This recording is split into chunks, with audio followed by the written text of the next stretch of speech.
इंसान का शरीर बाहर से जितना फ्लेक्सिबल दिखता है, अंदर से उतना ही एडवांस्ड इंजीनियरिंग सिस्टम है।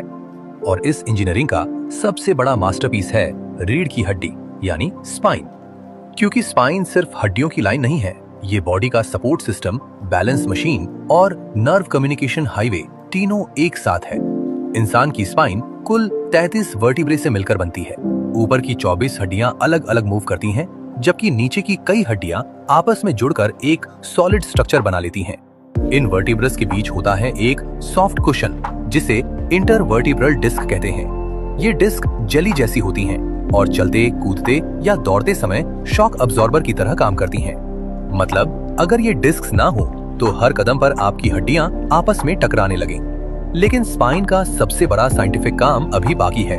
स्पाइन की हर वर्टेब्रा में एक छोटा होल होता है जो मिलकर बनाता है एक हॉलो कैनाल। इसी कैनाल के अंदर से गुजरती है स्पाइनल कॉर्ड। जब आपका दिमाग कोई सिग्नल भेजता है, जैसे हाथ उठाना, चलना, बोलना, तो वो सिग्नल स्पाइनल कॉर्ड के रास्ते मिलीसेकंड्स में मसल्स तक पहुंचता है। और यही नहीं, कई बार स्पाइनल कॉर्ड खुद भी फैसले ले लेती है। उदाहरण के लिए, अगर आप गलती से किसी गर्म चीज को छू लें, तो हाथ तुरंत पीछे हट जाता है। इस रिएक्शन को रिफ्लेक्स एक्शन कहते हैं। हैरानी की बात यह है कि इसमें सिग्नल पहले स्पाइनल कॉर्ड तक जाता है और हाथ हटाने का आदेश तुरंत वहीं से आ जाता है। दिमाग को खबर बाद में मिलती है। यानी आपकी बॉडी में एक ऐसा इमरजेंसी रिस्पॉन्स सिस्टम मौजूद है जो स्पीड के लिए ब्रेन का इंतजार भी नहीं करता। अब सुनिए सबसे अमेजिंग साइंस। स्पाइन बिल्कुल सीधी नहीं होती, इसमें एस शेप कर्व्स होती हैं। ये कर्व्स बॉडी का सेंटर ऑफ ग्रेविटी बैलेंस करती हैं और वॉकिंग या रनिंग के दौरान प्रेशर को इवनली डिस्ट्रीब्यूट करती हैं। अगर स्पाइन बिल्कुल सीधी होती तो थोड़े से झटके में भी बैलेंस बिगड़ जाता।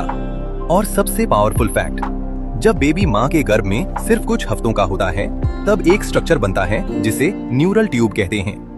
यही आगे चलकर ब्रेन और स्पाइनल कॉर्ड बनाता है। मतलब आपकी बॉडी ने सबसे पहले जिस चीज को सुरक्षित बनाना शुरू किया, वो था आपका नर्वस सिस्टम और स्पाइन। क्योंकि साइंस जानती है, अगर स्पाइन सुरक्षित है तो पूरा शरीर कनेक्टेड है। इसलिए रीढ़ की हड्डी सिर्फ बॉडी को खड़ा नहीं रखती, ये आपके हर मूवमेंट, हर फीलिंग और हर रिएक्शन की बैकबोन है, लिटरली।